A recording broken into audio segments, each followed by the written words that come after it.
Okay. Hi everybody. I'm doing a video today on what to expect when you go to your family or friends homestead in case of an emergency. That's maybe that's where you plan on staying, or maybe your idea is to go over there and maybe you pre-arrange stuff with your family and friends. And this is mainly for my family and friends. What to expect if you come here. That way there's nothing unexpected. You'll have a general idea of how everything will go and what will happen. Now, of course, a lot of it depends on the severity of the incident that's going on. You know, if something's happening across the country and it's not real good, then things will be a little bit different each way. Excuse me while I adjust this camera just a little bit here. I can do it without ruining anything. Whoop. There you go. So, wow. Anyway, I didn't write anything down, so I'm going by memory, which actually means you're in big trouble. No, I'm just joking. I would say that to start off, part of my philosophy on this was formed by a real, what I would consider a good friend, a good man, somebody I trust, and somebody that has a lot of wisdom and a lot of knowledge in this particular area. And he worked with indigenous tribes and groups trying to form allies and people that would work together for a common cause. And if you're thinking, oh, he must be talking about me. Well, no, I'm not talking about you. I'm talking about Scott.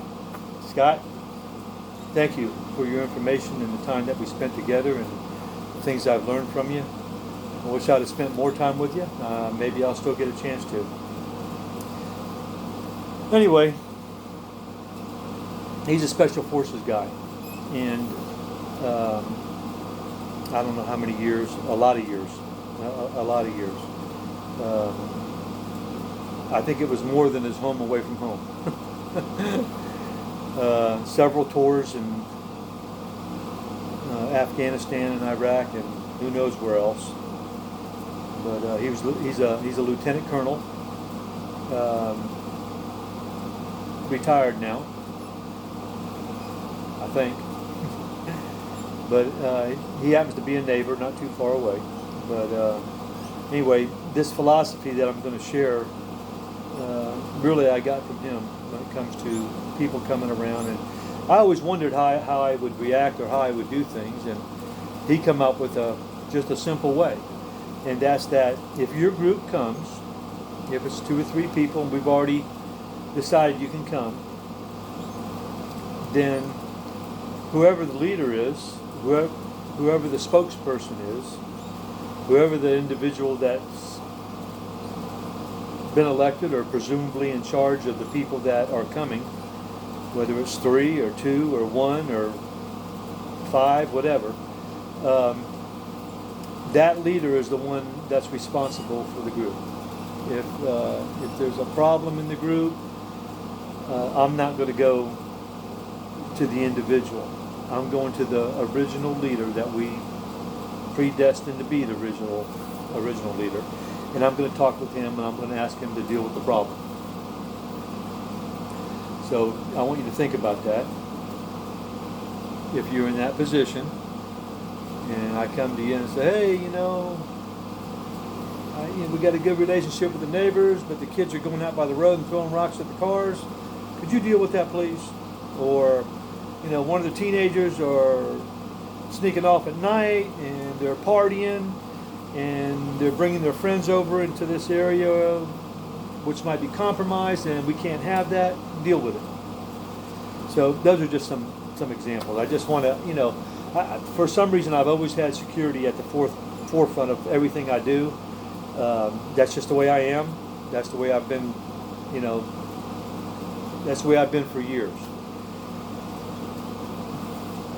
I would say that's number one. Number two, if you come here, you can expect, if there's any biological event, whatever it might be, biological, I would suggest that, matter of fact, if you're in any type of leadership, you would already know. You would say, Bob, by the way, I'll be up in 24 hours, or I'll be there in 2 days, and I'm going to self-quarantine when I'm going to get there. Do you have a spot, an area you'd like me to self-quarantine in? And I'd say, yeah, I'll have supplies there waiting for you. I'll have some water, fresh water, soap there. I'll have some food set up for you, maybe a barbecue grill. I hate to miss a barbecue, but if you're quarantined, I can't go over there. Son of a gun. And of course, you can't come to mine either. So, hey, it goes both ways. So, but Mike, I'm specifically talking to you, Mike, and you know who you are. You like my barbecue. Don't just think you're going to come here without being quarantined and walk over to the barbecue grill and get some of my famous barbecue chicken, because you ain't. All right? Anyway, so you may be quarantined for the amount of days determined. But a year or two go by quick. Not really. It'd probably be 2 weeks, maybe 3 weeks or something. It'd be probably a little bit longer than what they recommend. I don't trust what the government tells you. A lot of times they get it wrong. Try going down to the tag agency and thinking you're going to get in and out of there real quick. If you live in a big city, you'll know what I'm talking about. So we're talking about quarantine. You and your family, will set up your tents, or go to one of our campers, or go to one of our designated 8 quarantine areas where you'll be monitored and watched. And I'll probably have a thermometer there for you, and you can call in your temperatures every day. And we got a system already figured out how we're going to bring you food and water, a drop-off point, and you come pick it up, and so on and so on. I would say that's number 2. Number 3, if you're coming and this has all been prearranged, then you know that we've had conversations about taking care of your own needs as far as having your own stuff. So you may have some of your own food when you come and everything. And I would expect that you would. I would hope that you would. I do believe in charity, but I just want you to know that none of my kids and none of my family is going to starve so a friend can eat or whatever. So, try to bring some food if you can.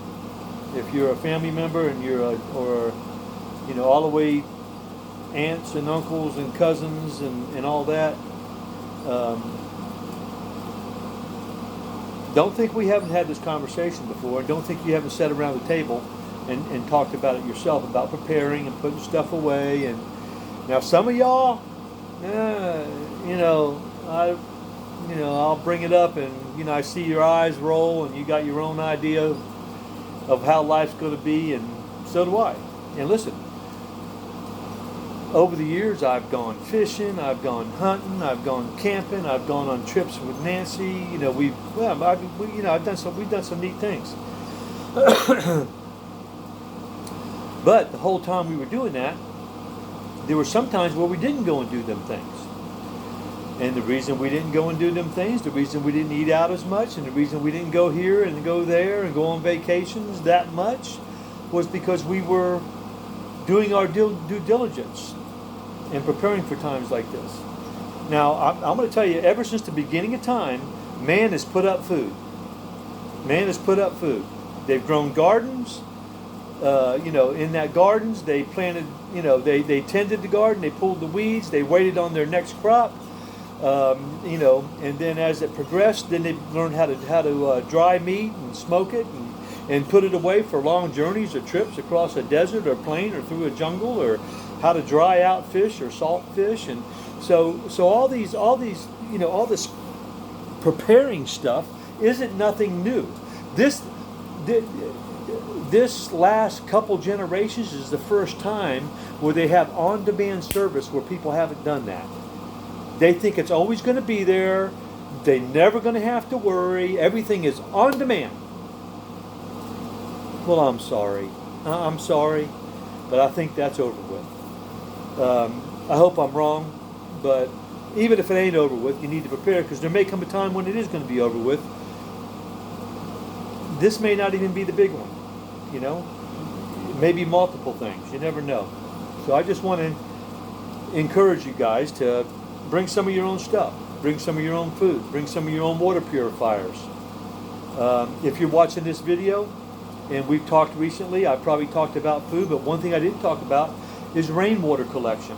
If you're going to shelter in place down there where you're at, you decide not to come, or in the meantime, before you come, designate somebody in the family to be in charge of collecting rainwater. Tell them to go online, see how they do it, find out where you can get some rain barrels, find out where you can make some gutters or buy some gutters. Gutters are super cheap, by the way. They're not expensive. Find out where you can string up a tarp between 4 trees and collect that rainwater and have it funnel down into a 55-gallon drum. By the way, you're going to need fresh water, so you're going to need filters. And you're going to need to boil that water. You're going to need to boil that water unless you've got a big Berkey or CWR filter, or what's the one that Alex Jones sells? He's got a good one too. Alexa Pure. I personally used a big Berkey, and I also have some CWR or something like that filters in containers, and that filter water with gravity. There's no electricity needed. So I'm going over all this with you again. We're on number 3, which was bring some of your own supplies. Bring some of your own precious metals. Remember what the 3 precious metals are. You got your gold, you got your silver, and you got your... Do you think you're going to get it right if I say it? Lead. Do you got your lead? And you know what I mean by lead. All right, don't come over here with a big old chunk of lead. I got precious metals. No, these are individual little pieces of lead. And you know what I'm talking about. So, bring them things. All right? And something to fling them down range with, by the way, too. Think about your clothing and try to bring some practical clothing. And if you got any, listen, there's going to be needs. There's going to be needs for screening during the summer. There's going to be needs for fans, if you got a fan. If you got some solar, we do have solar. Think about all this stuff, okay? That was number 3, I believe. Okay? Let's see. Number 4.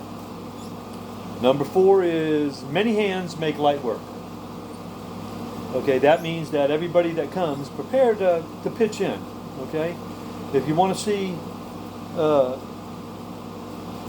somebody get upset, watch me get upset. If there's 3 guys over here working and 2 guys over here sitting in a chair watching them, talking about, man, look at them. Look at how hard they're working. No. Please go over there and help them. Volunteer. Don't make them 3 guys have to ask you, hey, excuse me, can you guys come over and give us a hand? No. You got to think about one another. You got to start putting other people first, okay? People think that in my prepping because I put stuff away and I thought about it and I prepared and I went through and I missed some vacations and didn't go out to eat as much, that I was preparing for just me. No, I sacrificed for everybody that might show up here. There's an infrastructure here that took a lot of work and a lot of time. We're going to stay on focus here, Bob. Many hands make light work. So, you can get a job done a lot quicker with a lot of people working at it, okay?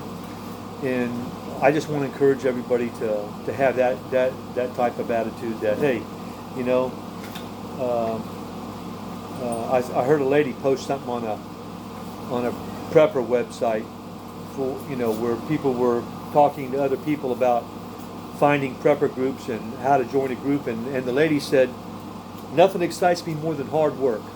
I grew up on a farm. I like to tend to cows, and I'm thinking, man, that's the kind of people that we want. People that are gonna contribute. And let me just say this, okay? And I'm not bragging, but I work hard. I'm 63 years old. I still climb trees and cut trees for a living. I have no heavy equipment around here right now, so all the big pine trees I take down and I move by hand, or I'll pull some of them with my truck, or I'll load them by hand in my truck. And all the years of doing tree work is one of the hardest things you can do on your body. Probably there's only two other jobs that I think are probably just as hard, other than military, because I know them guys beat themselves up pretty good. But there's two other jobs that I know that are really, really, really hard on your body, and that's concrete work and roofing. And I've done a little bit of both. Masonry work, you know what I'm talking about. But particularly, I know I can vouch for the tree work, that it tears up your body. You're swinging around a chainsaw for 30-something years with one hand at a time while you're holding on with the other, or holding on to a rope, or holding on to the log you're cutting. And then you switch hands, and then you're holding the chainsaw with the other hand. Very seldom are you using two hands with a chainsaw. Then you're toting logs, and you're flipping logs off your shoulder at 90 feet in the air, back over your back, so they don't hit the house that's in front of you. So it takes a wear and tear on your body. But I'm 63, and I still get out there and I work. And I like to offer to help other people to work. Hey, Joe, I heard you putting up a fence. You want me to come over and dig a couple holes for you? Well, yeah, come on over, Bob. Yeah, come on over and dig some holes. Well, I appreciate that, man. Well, what do you want in return? Nothing. Nothing. I'm just being neighborly. I mean, I've sat around people and heard them say, well, I've done this for this guy, and I've done this for this guy, and I expect him to come over. Hey, you never know. He may not be able to come over and do this or that, But I know what my abilities are, and each one of you guys know what your abilities are. So many hands make light work. That was number 4, I believe, right? Number 5, talents. Be prepared to use them talents that you got. Be prepared to use them talents, and not only that, be prepared to pass down and train other people with them talents. It's important that you be able to do that. If you're a skilled, let's say you're a skilled large group banquet cook, and you can cook for large groups of people like we have here. That's valuable. So you can make stuff stretch. You can add flavor to stuff and make rice and beans taste taste like a gourmet meal.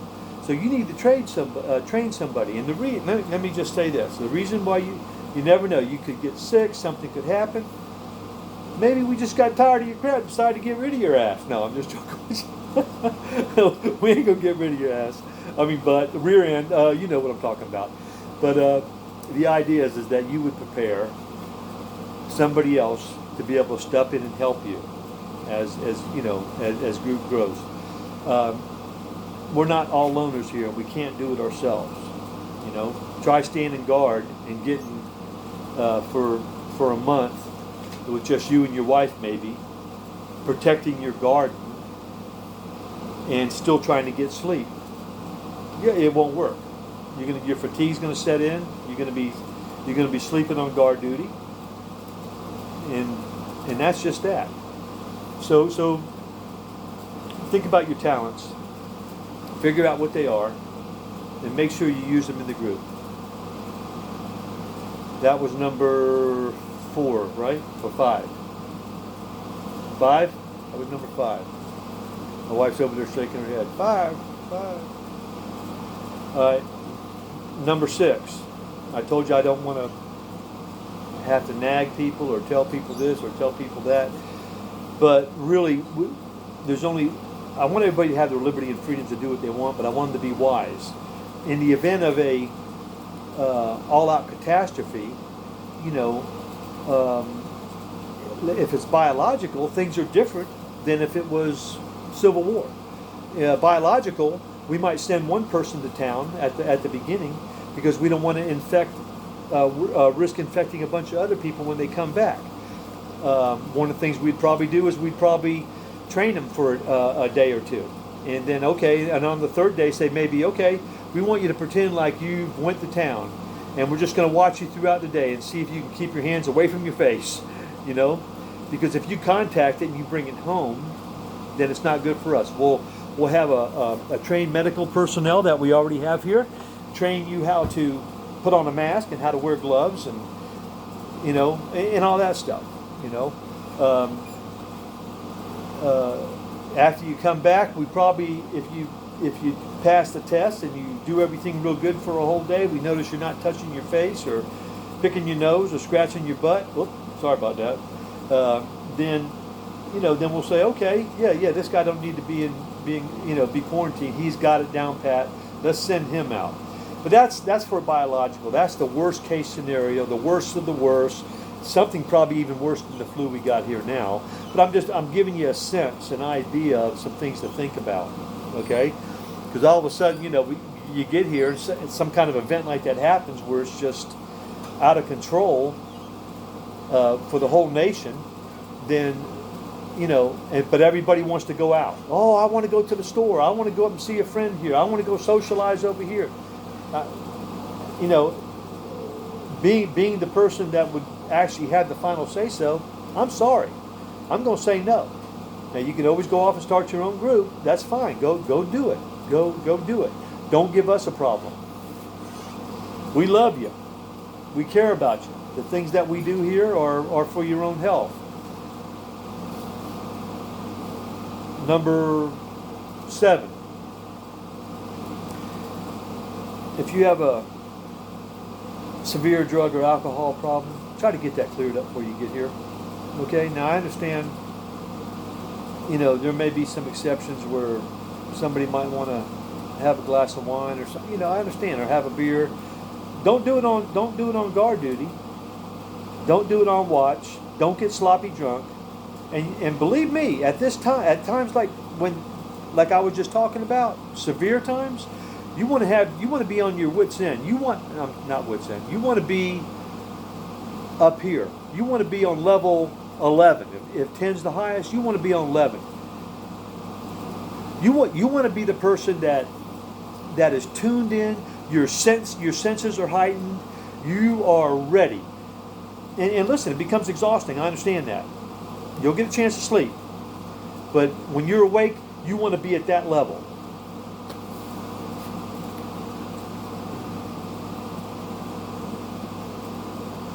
I'm just trying to go through step by step through each one of them. Okay? So, and I am open to ideas. I'm open to suggestions and ideas. All right? So if you come up with any good ideas or good suggestions, hey, give me a call. Message me or message Nancy on Facebook. You know, some stuff that we can go ahead and get going. To the family, you know that we have water purifiers. Without getting into too much detail, we have power, several sources of power. You guys already know between you as it stands. I think at last count it was 13 families that are going to show up here. Between here and the other properties, between 13 and 14 families. So we'll have a good little network between us. And most of us have already been up here and been established, and several of us are living up here already and already have property up here and housing and places to stay, and, you know, bring any communications, by the way, radios, CBs, any kind of old communications like that, antennas. If you don't have the CB, bring the antennas if you got them. let me think if I'm leaving anything out. We'll have community areas, for meetings. We got an outdoor kitchen. Just be prepared to do your share when it comes to maybe manning the LPOP. LPOP. If you're turning to somebody right now and saying, what's an LPOP? LP stands for listening post. OP stands for observation post. These are predetermined areas that have already been set up, extremely discreet, where people will be, in the worst case scenarios, set out and take no longer than most likely a 2-hour shift, because you begin to lose concentration after that. So you'll sit out there for about 2 hours, so you got to start to get born and drink some tea and some coffee to stay awake, and then somebody will come in and relieve you. And I'm just giving you an idea of what to expect. Okay? If you're good at livestock, make sure you let people know that you're an expert at animal husbandry. I think that's what they call it, or tending livestock. Maybe you're good at butchering. You're a good butcher, let us know. Let us know. I mean, I can butcher a deer, I can butcher a rabbit, butcher a pig, but we always need people that can multitask.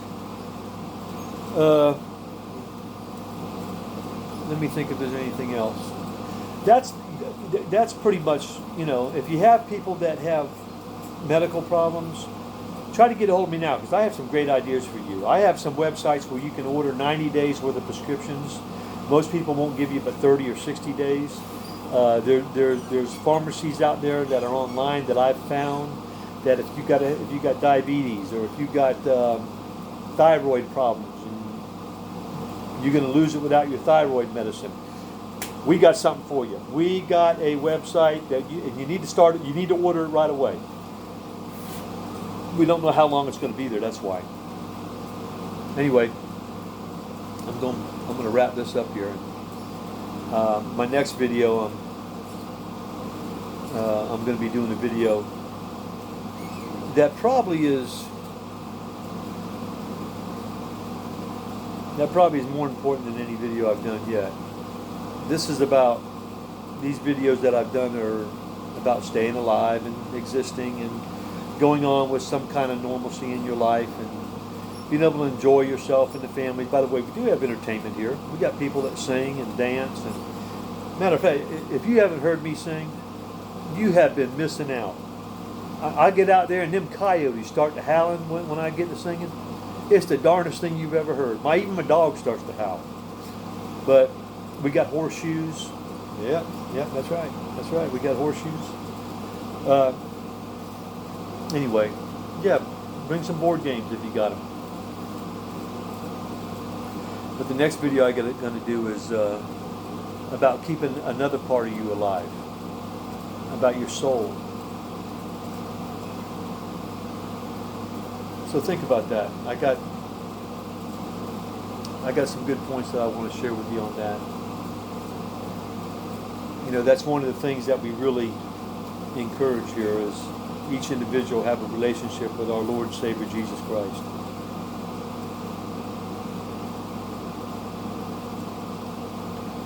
He's guided me through this. He's guided me to this time, to this point. Made me a certain way to where this is the way I act. This is who I am. Each one of us. Be sensitive to what He has to say. If you don't have a relationship with Him, you can start it right now. All you have to do is just talk to God. Just say, Lord, this thing's new to me. This thing about a relationship or talking to you, God, is new to me. And I want to know how to do it. I want to know, is this the same as praying? Yeah, praying is talking to God. And then God responding to you in your conscience and in your heart and in your mind. Being able to hear that voice, it's a quiet voice. It's a sense that you have. And it could be an audible voice. For some people, I think they've audibly heard God, but I know when it's him speaking because you're familiar with him. You've been listening to him for years, and you learned through correction because he's corrected you in the hard times when you messed up, and then you learn through, times of joy and peace when he's just performed miracles and you were just overjoyed at the way he's protected and took care of your family and provided for you, and you're so thankful. But those are all things you can have, and all you have to do and mean in your heart is say, Lord Jesus, I confess that I lived my life without you all my life, up to this day, up to this point, up to this last second. Now I decided I want to follow you. I want to depend on you. I'm sorry. I know that I was selfish and wanted to do things my way, and I know as a result of that, I've suffered with my own doings. The things that I got in trouble for before I knew the Lord, and even now. It's usually when I decide to do things my way. And that's the kind of prayer you would pray. And you say, Lord, forgive me for being so hard-headed and being like that. I don't want to be that way. I want to follow you. I realize that you have every intention of good things for me and my family. You have every intention of bringing peace to me in hard times and in good times. You have every intention, or your very truth to me is that you care about my well-being more than I do. And that's amazing, because each one of us can be a selfish person. So for God to care about us more than we do, he does. If you prayed that just now and you said, Lord, I've had enough, I can't take it, then you believe that Jesus Christ, that he sacrificed for you on the cross. He went, and what I mean by that is that he passed away. He died. He was murdered. If it would have been in modern times, you'd have heard it on the TV. Today, Pontius Pilate and the Sanhedrin convicted Jesus Christ of treason, and he's scheduled to be crucified tomorrow on the cross after he's tortured. He was an innocent man, didn't do anything. He loved us and cared about us. He did it for